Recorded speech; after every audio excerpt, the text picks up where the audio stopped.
ఈ పర్వత మైనింగ్ వివాదంపై రేపు సుప్రీంకోర్టులో విచారణ జరగనుంది. దానికి సంబంధించిన బ్రేకింగ్ న్యూస్ వస్తోంది.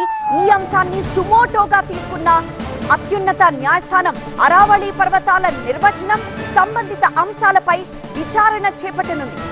సిజే సూర్యకాంత్ విచారణ చేపట్టనున్నారు. సిజే సూర్యకాంత్ నేతృత్వంలోని త్రిసభ్య ధర్మాసనం అరావళి పర్వతాలకు కేంద్రం కొత్త నిర్వచనం ఇవ్వడంతో రగడ మొదలైంది. అరావళి శ్రేణిలో మైనింగ్ వల్ల పర్యావరణ సమతుల్యత దెబ్బతింటుందని ఆందోళన వ్యక్తమవుతోంది.